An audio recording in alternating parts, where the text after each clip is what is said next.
A convidada de hoje é ela, que criou a plataforma de entretenimento financeiro que se tornou um fenômeno nos últimos anos e entrou recentemente na lista das top startups de 2022. Já sabe? Sim, é ela, Natália Arcuri! Ai, que festa! A gente tá muito Seja muito feliz de bem-vinda! estar aqui. Que alegria essa mesa aqui toda feminina. Pois é, mulheres do potente. agora. Isso aí, vamos lá, 100% preparada pra isso. Bora! Também estou acompanhada dela, da Ana Carolina, minha parzinha aqui na Startse, que vez e outra aparece como convidada. Apareço aqui no Mulheres do Agora. Seja Prazer. muito bem-vinda também. Obrigada, gente. É um prazer, uma honra estar aqui com a Sabrina e com a Nath para falar de empreendedorismo, carreira, mulheres em negócios, gestão, tudo relacionado ao agora. E no finalzinho vai ter o quê também? Vai ter dicas de investimento, porque eu sei que vocês querem também saber o que ela tá pensando para os próximos anos, quais são as dicas dela. Então, vai ter coisa de investimento pro final. Mas é claro. Vai E ter. acho que pra gente começar, você fala muito sobre isso, você conta até com um brilhinho nos olhos sobre a sua trajetória profissional, sobre a sua história. Mas acho que é importante, Nath, contar agora pra gente, no quadro Mulheres do Agora. Agora. Um spoilerzinho, assim, dos marcos da sua história, da sua trajetória profissional. Você sempre teve ali aquele espírito empreendedora, tomou uma das decisões mais difíceis, porque eu considero você sair de um emprego que, teoricamente, ele é consolidado, para empreender, é uma atitude muito corajosa. Pois é. E aí que tá, eu acredito que, né, mulheres do agora, se a gente tá falando sobre empreender, sobre inovar, e empreender também é sobre inovar, e inovar é você ter coragem. Porque não existe conforto ou algo que você já conhece na inovação. Então, eu acho que essa veia, mais do que a veia empreendedora, antes vem uma coragem. Que coragem é aquilo, é quando você consegue fazer apesar do medo, né? Tem aquela frase pronta, né? Não é que você não tem medo. Não, você tem um cagaço real, assim. Só que é você conseguir fazer as coisas apesar do medo e ter o máximo de cenários, de dados, e às vezes seguir o feeling, né? Seguir a intuição. Então, você seguir a sua intuição não é um passo maluco, não é só um devaneio. É você muitas vezes fazer primeiro um teste, e aí quando você sente que o terreno está um pouquinho mais firme, mas mesmo assim você nunca vai ter certeza. Então, de fato, empreender é um ato de coragem, de muita coragem. Eu, comecei a poupar dinheiro. Tem muita gente que acha que eu era uma jornalista de finanças, eu nunca fui. Na verdade, eu comecei a estudar sobre isso para mim mesma, porque eu não tive educação financeira em casa. Só recebi nãos, tipo, não tem dinheiro para isso. Até como um contexto, né? Eu nasci em 85, então na minha infância a gente viveu no auge da inflação no Brasil. E eu acho que isso moldou muito a minha relação com o dinheiro, né? Quem viveu na mesma época, né? Quem também foi criança ali, nessa época de 90 até 95, sabe o que é você, tipo, ter dinheiro hoje, mas não saber direito como é que vai ser o dia de amanhã. Então, isso moldou também a minha trajetória e a maneira como aquilo impregnou na minha cabeça. Então, eu cresci com a visão de que eu precisava fazer o meu próprio dinheiro, porque os meus pais não iam conseguir fazer isso. Eu comecei a empreender, então, muito, muito cedo. Então, na adolescência, eu já fazia camiseta, tie-dye para vender na escola, para vender para os amigos do meu pai, para quem queria comprar, obviamente. E as minhas camisetas tie-dye desbotavam todas, então a pessoa comprava preta e ficava rosa depois, um tie-dye. É normal, né? Porque é um tie-dye, então... A galera jogava bola no final de semana, né? E eu ia lá vender minhas camisetas e tal. E claro que eles compravam, às vezes, por dó, né? Enfim. Porque era feio pra dedé o negócio. Fazia pulseirinha de miçanga. E com o dinheiro dessas pulseiras, dessas coisas todas, eu ia comprando mais material para poder vender mais, organizava bazares, comecei a fazer comercial de TV. Eu pedi para minha mãe para fazer comercial de TV, porque eu entendi que dava para ganhar muito dinheiro em pouco tempo. Ganhava, sei lá, R$50 uma diária, R$100 uma diária. Eu lembro que eu passei um dia inteiro no Parque da Mônica brincando e ganhei R$50 aquele dia. Mais do que as pulseirinhas, né? Bem mais do que a pulseirinha. Então, eu já comecei a entender a questão, né, de valor do tempo muito cedo. Mas ninguém me ensinou isso, né? Eu fui percebendo aquilo. E assim foi. Meu primeiro emprego de carteira assinada foi com 18. Fui obrigada a abrir uma conta no banco. E foi só aí que eu entendi que existiam investimentos. A minha Cid Nelson, ela era muito gente boa.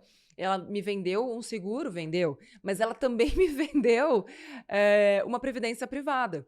Porque até então eu não sabia que o dinheiro se multiplicava sozinho. Eu achava que o destino dele era o cofre, né? Eu tinha um lugar onde eu guardava, né, esse dinheiro em casa. E eu perdi excelentes oportunidades, porque se eu soubesse isso desde os meus 8, 9 anos de idade, eu teria muito mais dinheiro quando eu completei 18.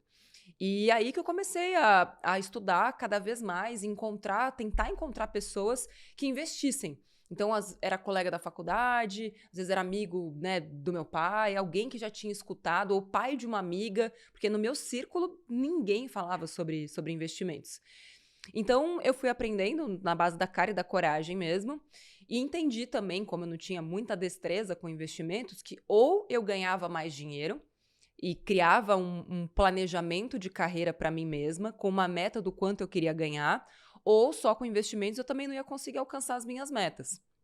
Foi aí que eu entendi que mesmo sendo jornalista, eu podia ganhar um bom salário, né? Comecei como todo mundo, né? Abaixo do piso, mas eu sempre fui muito fuçadeira, assim, né? Sempre fucei muito e eu sempre gostei de estabelecer metas bem ousadas. Eu descobri que o Bonner ganhava 60 mil reais na época. Falei, bom, se ele ganha 60, eu vou ganhar 60 também. Porque, tipo, Que qual é a diferença? determinada. Qual é a diferença entre o Bonner e eu? Nenhuma. Ele só tem 20 anos a mais, então eu tenho um bom tempo ainda para chegar nesse salário. E aí, eu que ganhava 800 reais, falei, não, vou ganhar 60 mil. E aí eu comecei a estudar para isso, comecei a entender quais eram as trajetórias de sucesso dentro do jornalismo, comecei a fazer pesquisas, entender qual era o tipo de emissora ou trabalho dentro do jornalismo que pagava mais. Então, as minhas decisões foram pautadas nas minhas metas. Enquanto estava todo mundo falando assim, nossa, mas por que você não vai trabalhar na Globo, etc, etc? Eu falei, porque eles pagam mal. Por que eu vou trabalhar se é mais longe da minha casa e eu vou receber menos? Deixa eu trabalhar aqui na Record, que é do lado de casa, e eles estão me pagando triplo. Tipo, faz muito mais sentido. Olha a Nath já fazendo ali toda a análise de dados, né? Sempre fui, gente. Sempre, sempre. Sempre foi uma questão de estratégia. Eu tomei a decisão, quando entrei na faculdade, que eu ia passar 2 anos trabalhando com outras coisas, com promoção de eventos. Então, eu fui aquelas meninas que trabalha entregando panfleto, fui aquela que fica horas de pé no salão do automóvel, trabalhei em loja, meu primeiro emprego, aquele com carteira assinada, eu era vendedora de uma loja, porque eu tracei uma estratégia. Falei, bom, se o jornalismo paga mal e eu quero sair da faculdade e comprar o meu apartamento à vista, então eu preciso ganhar muito dinheiro nos 2 primeiros anos, para depois dar um passo atrás e entrar no jornalismo e aí a partir de lá alavancar. E foi exatamente o que eu fiz. Então, nos 2 primeiros anos da faculdade, eu cheguei a ganhar 3 mil por mês, que na época era muita coisa, mas não com jornalismo. Quando foi no 3º ano, eu abri mão de tudo aquilo que eu estava ganhando, porque eu já tinha realizado aquilo que eu tinha planejado, e foi aí que eu consegui um emprego de estágio no SBT, que era o que eu precisava para chegar onde eu queria. Cheguei. Então, com 25, eu já era repórter apresentadora de rede, que era meu grande sonho. E como que foi conseguir, assim, entrar, Nath? Foi difícil. Ralou. Muito, muito, assim. Fiz todos os testes que você possa imaginar, todos os testes de estágio que você possa imaginar. Eu colocava currículo no carro da Band que parava na porta da faculdade. Tipo, era só não, gente. Não, não, não. Foram, assim, vários nãos.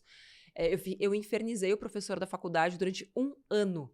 Até ele me ofereceu um estágio no SBT. Tinha um professor da faculdade que trabalhava no SBT. E eu sabia que ele já tinha contratado outros 2 estagiários. Bom, quem contrata 2, contrata 3. Tem uma chance aí. E aí, ele nem era meu professor. Ele era professor de rádio e TV, eu era do jornalismo. Mas todo dia ele estava tomando café. Então, todo dia mesmo eu não tomando café, porque eu estava economizando, então eu levava lanche de casa sempre.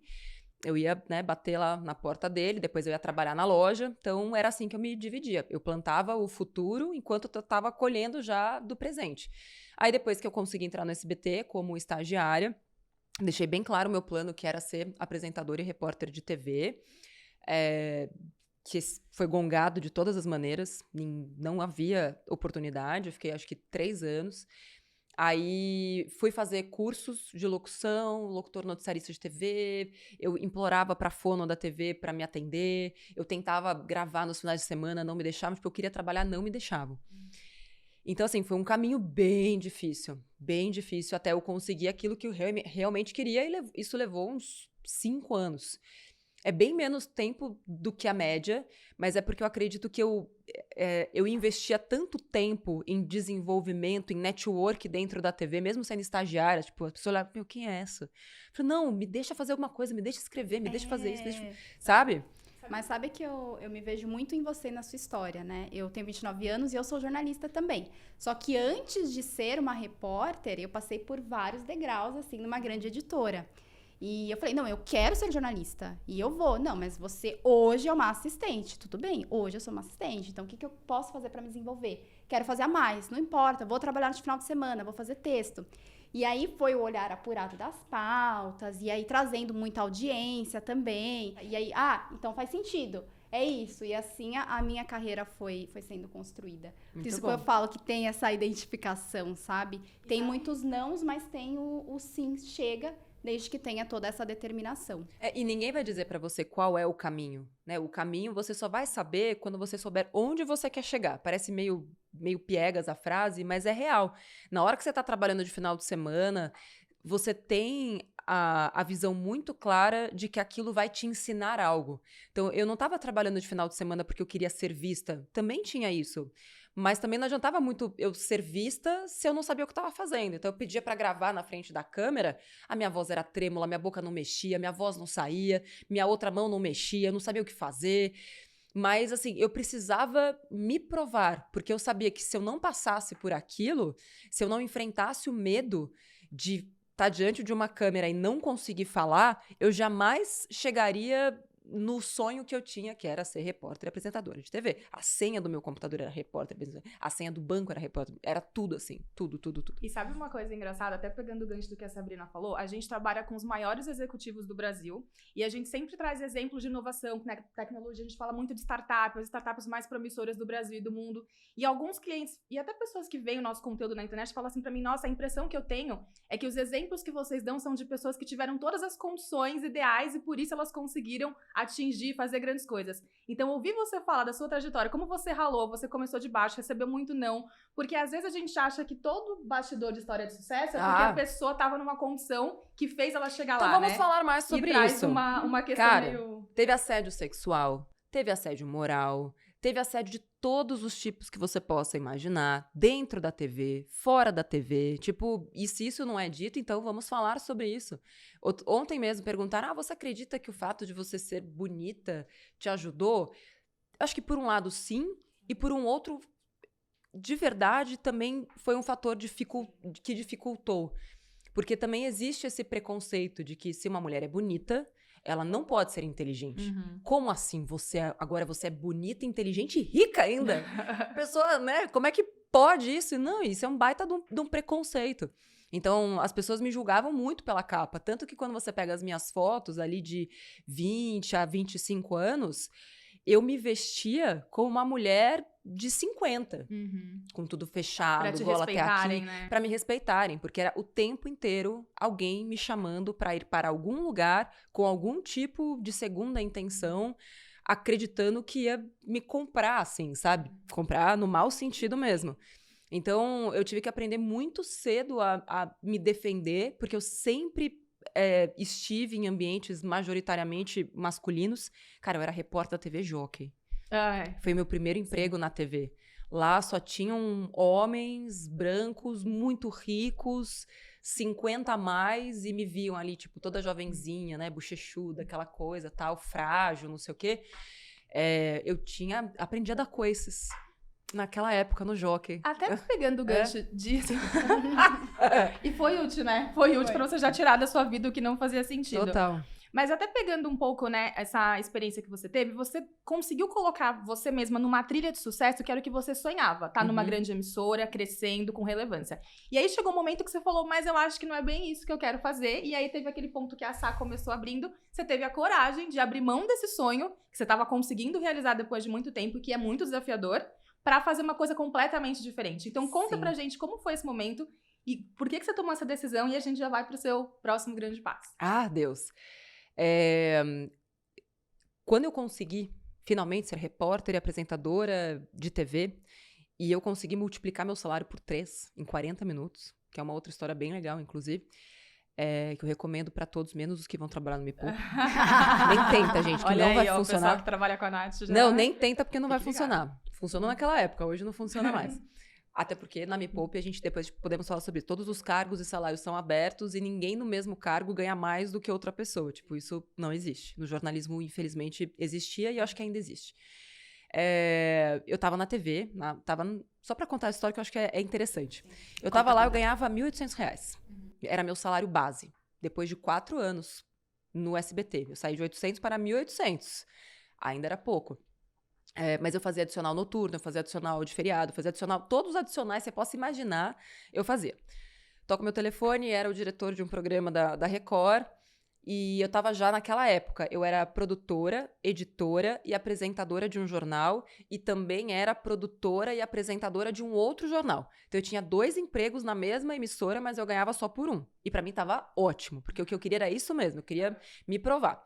E aí, me liga e fala, a gente tá precisando, né, de uma apresentadora e repórter aqui e tal, vem aqui conversar.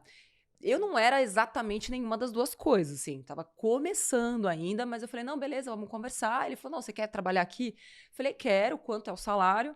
Na época, eu recebi os 1.800 lá, e com todos os adicionais, etc., chegava a 2.500, mais ou menos. Aí eu falei, então, eu posso ir, mas hoje eu tô ganhando muito bem aqui. Ainda tem os merchans, que daqui a pouco eu vou começar a fazer, porque eu era num dos empregos lá dentro, eu era garota do tempo. E aí eu falei, pô, então isso que você tá me oferecendo pra mim não dá. Ele me ofereceu 6. Falei, eu quero 10. Eu vou por 10. Aí ele falou, não, me dá 30 minutos. Eu já volto pra você. Aí ele falou, olha, não consigo 10, mas eu consigo 9. Falei, olha, vou te dar essa oportunidade, este voto de confiança. Gente, olha isso.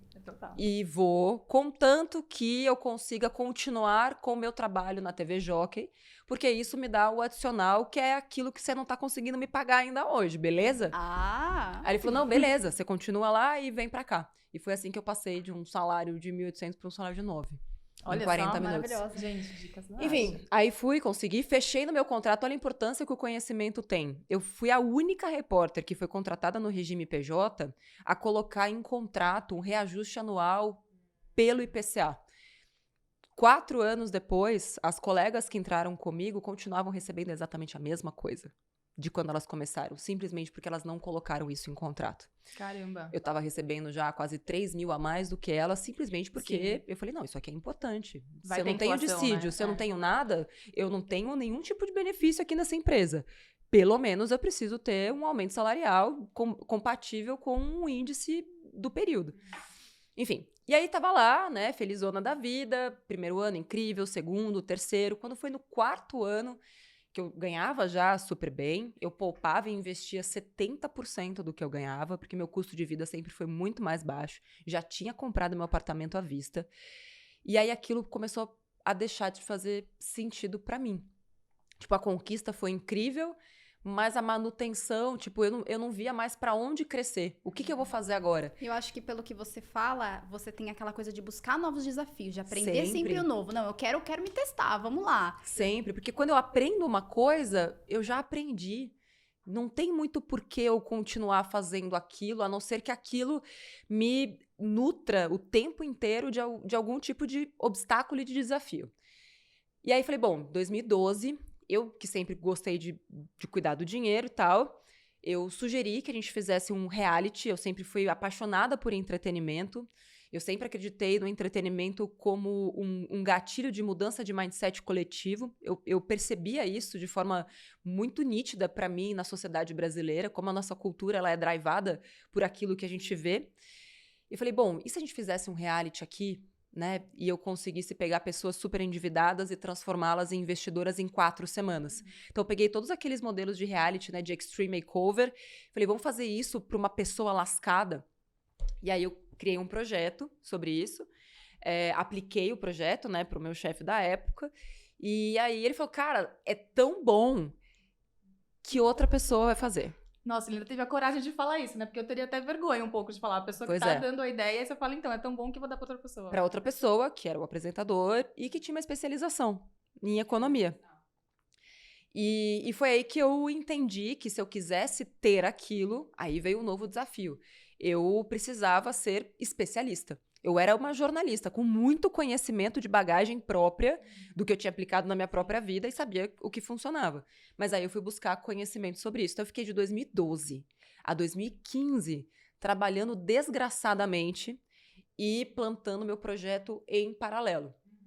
Então, o primeiro blog surgiu em 2014, na verdade. Primeiro, Me Poupe surgiu como um blog. Depois, em 2015, é que eu fiz o canal. Mas o meu objetivo não era me tornar uma influenciadora. Na verdade, o que eu queria era ter o UOL das finanças. Na época não existia isso. Eu queria que o tema educação financeira fosse uma pauta do mainstream. Eu queria que as pessoas falassem sobre isso igual elas falavam sobre futebol, igual elas falavam sobre novela. Eu queria que esse assunto fosse discutido nas mesas. Porque para mim não fazia sentido as pessoas largarem esse assunto para debaixo do tapete, assim, sabe? Porque era um assunto tão caro e de tanto valor que quanto menos as pessoas conheciam, mais endividadas e menos no domínio do seu dinheiro elas ficavam.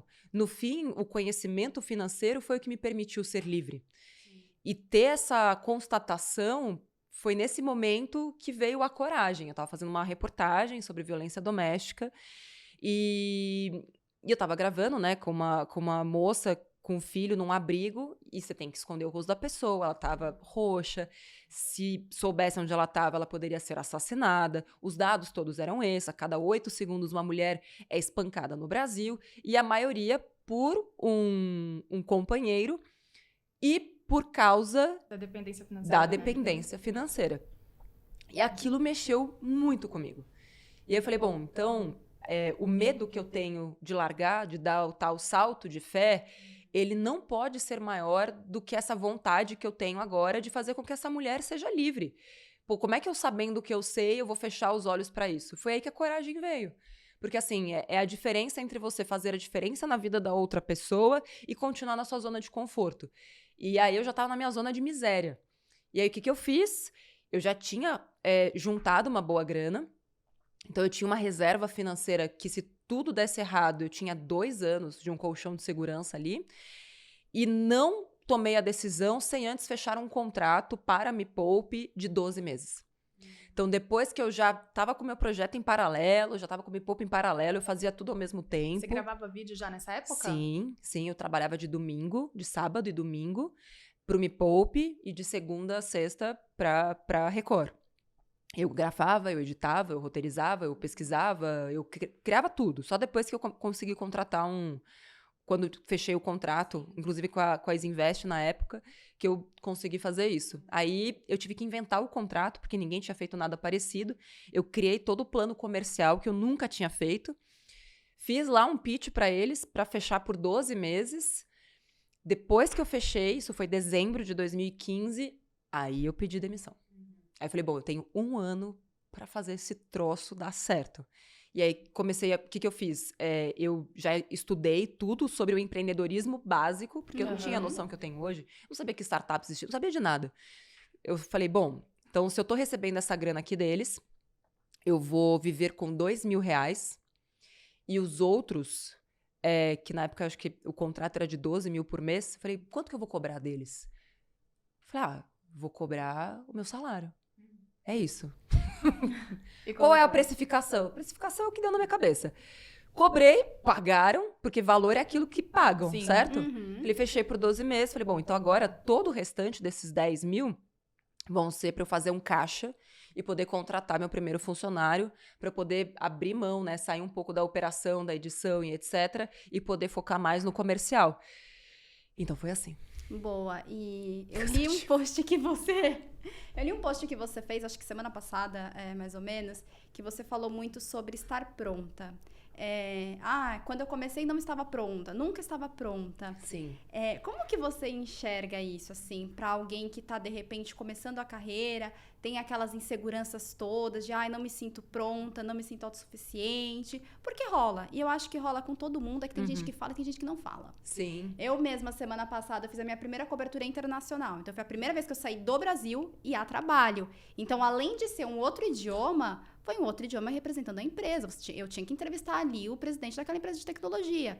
E aí, eu já comecei. Falei, olha, desculpa, meu inglês não é muito bom, mas vamos lá. E é isso, de enfrentar. Mas e do seu lado? Como que você enxerga essa coisa de não estar pronta?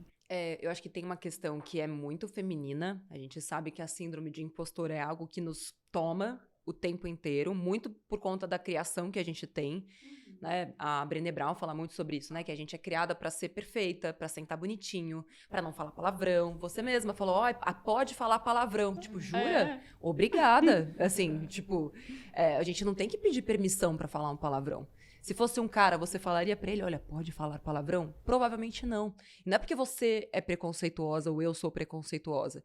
É que o machismo tá na nossa cabeça e ele tá intrínseco na nossa cultura. Então, é importante a gente saber que muitas vezes nós criamos limitações que são mentais e que vêm de uma série de falas e de crenças que foram colocadas na nossa cabeça desde criança. Então, acho que primeiro isso é uma condição feminina. Eu acho que nas novas gerações isso já está diminuindo muito mais. E aí que tá, poxa, se eu não acredito em mim, como é que eu vou fazer? Você vai fazer com aquilo que você tem. Porque você nunca vai estar pronta. Ainda mais quando você tem sonhos muito ousados. Eu tô dando um passo agora na minha empresa que eu tenho certeza absoluta que eu não estou pronta. Pergunta se eu vou deixar de fazer por causa disso. Eu não vou, porque eu só vou saber se eu for lá e fizer. E foi assim que eu fiz a minha vida inteira. Acontece que quando você se permite o seu primeiro passinho ali sem estar pronta, você fala, sabe quando você vai pular na piscina? Aí você fala, será que eu vou? Aí você pula, você fala, nossa, nem foi tão ruim assim, né? Ou você fala, nossa, foi péssimo, deixa eu sair e vou voltar quando tiver mais quente. Mas você só vai descobrir qual é a temperatura real na hora que você pula. Enquanto você está do lado de fora, o tempo vai passando. E o aprendizado que você poderia ter tido ao pular, experimentar, sair, entender as condições de temperatura, etc., para depois poder pular melhor, você perdeu essa oportunidade. Então, assim, essa galera que fica ruminando, né, pensando, mas e se não sei o que lá. Cara, mas faz o mínimo e vai fazendo. Tipo, eu comecei com um blog que eu fiz no Blogspot, sem saber fazer blog. Ô, Nath, eu acho que só um ponto, assim, da inovação, porque a gente fala muito de inovação para os nossos clientes e acho que tem um desafio de você ser muito visionária, que foi o seu caso, porque antes de você, uma coisa é você empreender num setor que já existe, mas você linkou entretenimento com finanças. E finanças tem o desafio de ser um tema que é difícil, porque tem muitos conceitos e nomes que não são fáceis, e é um tabu também, porque as pessoas ficam meio desconfortável falar de dinheiro, né? Falar quanto você ganha, se você investe e tal. E você conseguiu trazer isso de um jeito super leve de entretenimento.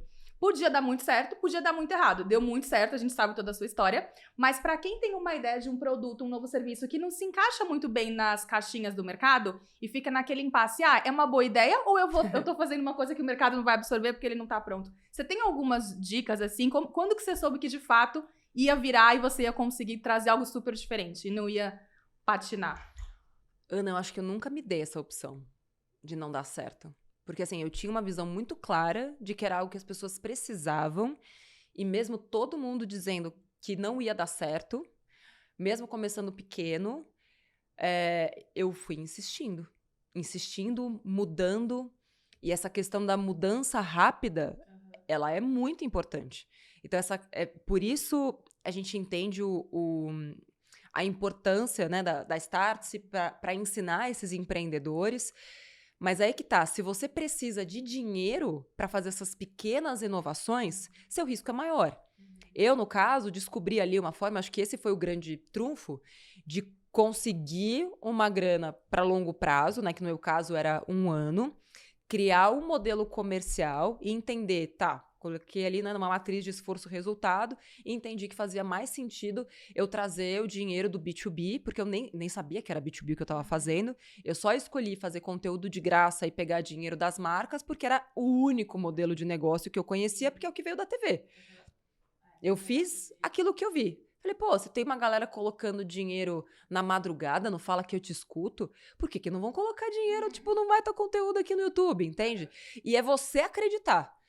Tipo, se a pessoa já vai, ai, não sei se meu produto é bom. Pô, se você não sabe, tipo, quem mais vai saber, né, filha? Assim, me ajuda a te ajudar. Porque é isso, se a pessoa vai, ai, eu não sei se isso tá bom. Eu falo, tá uma bosta mesmo. Ah, eu sabia. Eu falo, você sabia, né? Que coisa. Agora, se você fala, não, meu produto é bom, isso aqui é bom, tá?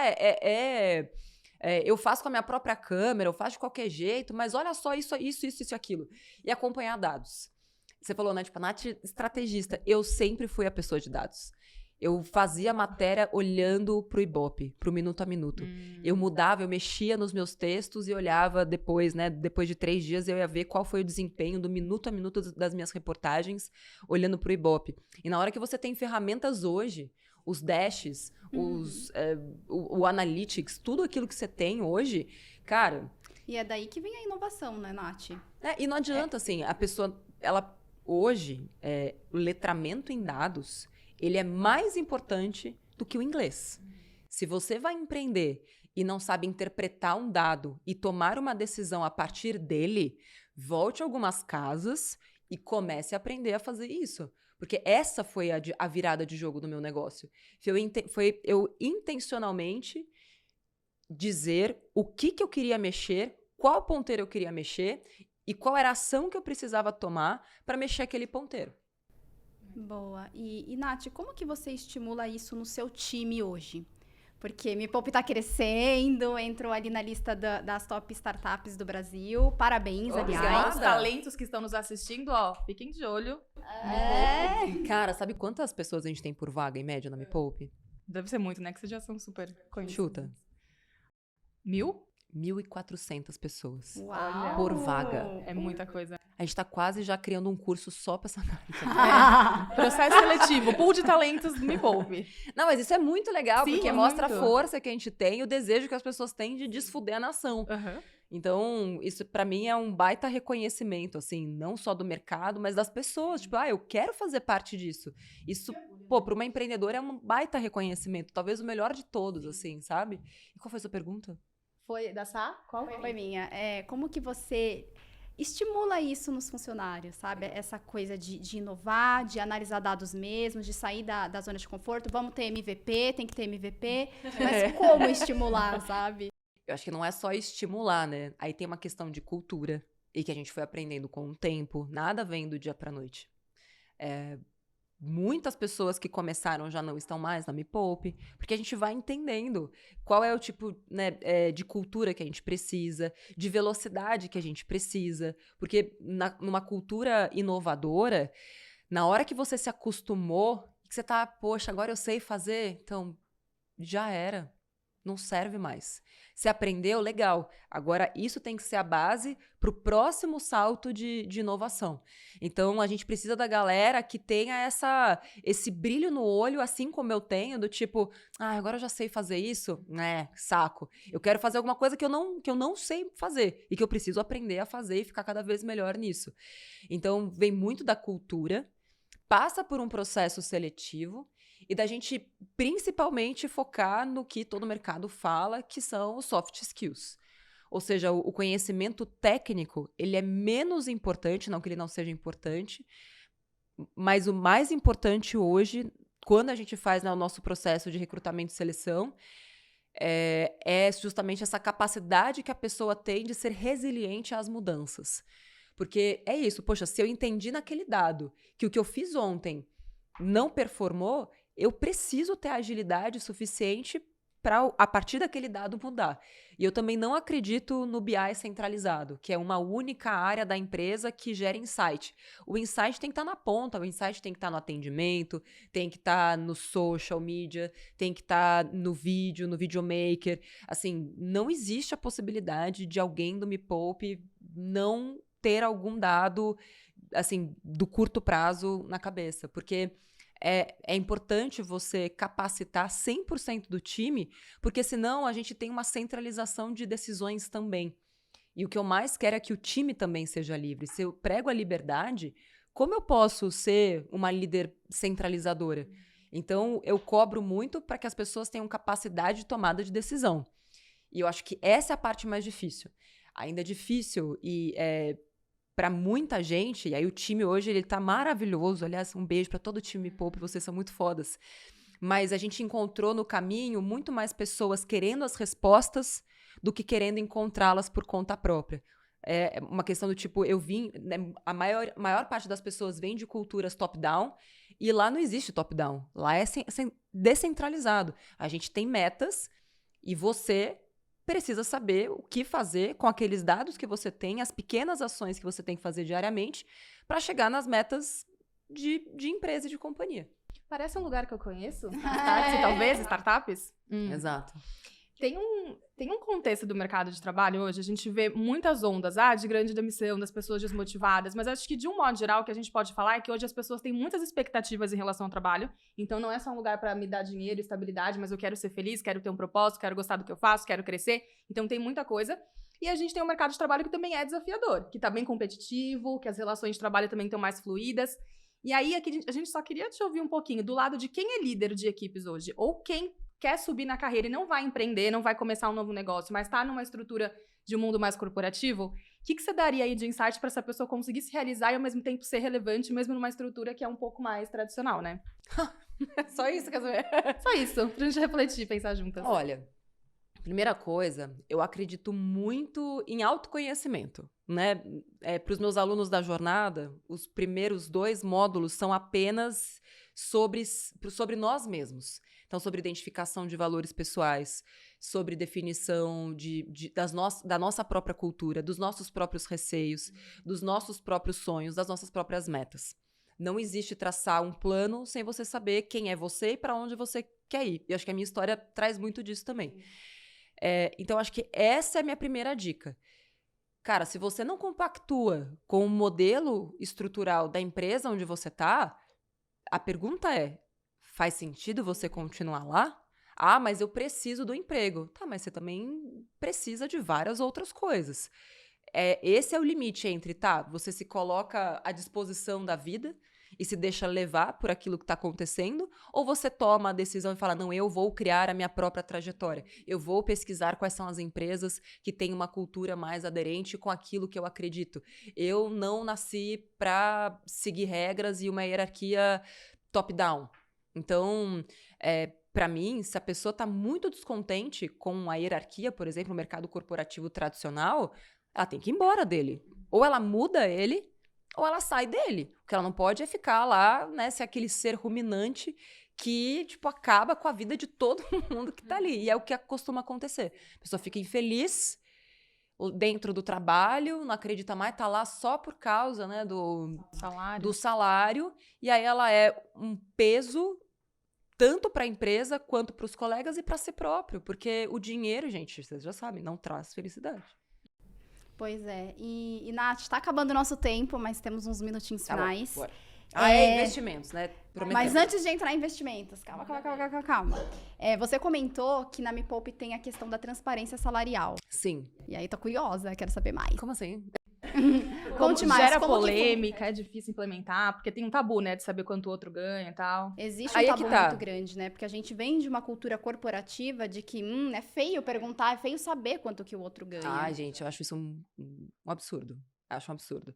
E assim, se eu ensino pra fora, se a nossa metodologia prega transparência, que você tem que falar sobre o dinheiro abertamente, como que na minha empresa eu não vou falar sobre dinheiro abertamente?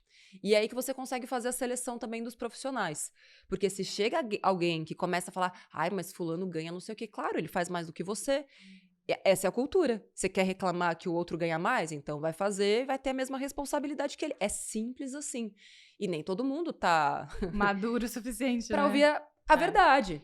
Você quer ganhar mais? Então passa a trabalhar mais. Não é nem trabalhar mais, é ter mais responsabilidade. Pô, nem o teu você tá entregando, filha. Você quer o salário do outro? Me ajuda a te ajudar. Então, assim, as pessoas, às vezes elas chegam no Me Poupe e elas esquecem quem sou eu.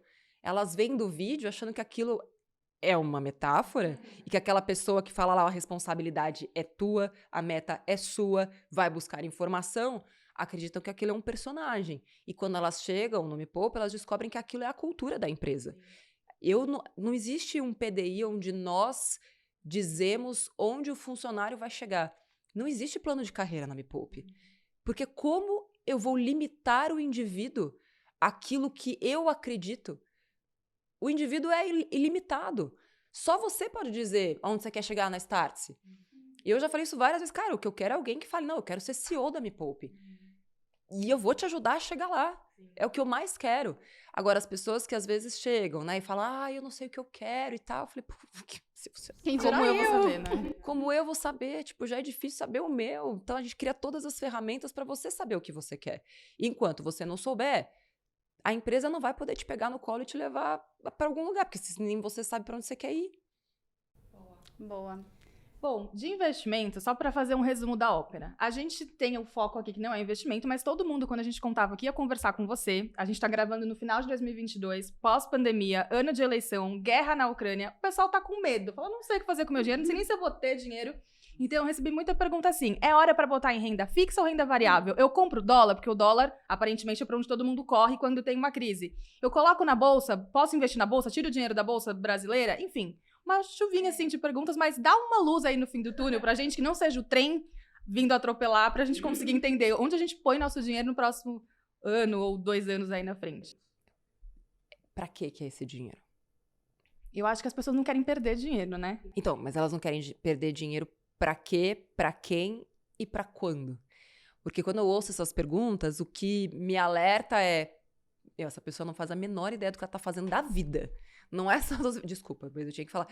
Não é só dos investimentos, porque quando a pessoa tá em dúvida entre dólar e renda fixa, então vamos começar, tá? Como é que você começa a se planejar? Pra que é esse dinheiro? Esse dinheiro é todo que você tem? É sua reserva de emergência? Porque se for, um CDBzinho a 100% do CDI, continua sendo seguro, tem a proteção do Fundo Garantidor de Crédito, tem o Tesouro Selic, que é assim, o mais seguro que existe no Brasil é o Tesouro Direto.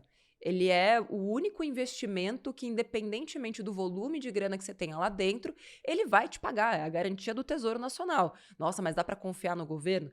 Se você não confiar no governo, né, nessa instituição, então aí você não tem que confiar em mais nada, porque boa parte do que os bancos têm aplicado em previdência, né, e o próprio dinheiro do banco está em títulos do Tesouro Nacional. Vamos lembrar que o Tesouro Direto, que é o instrumento do Tesouro Direto para o CPF, ele corresponde a menos de 2% do volume total da dívida.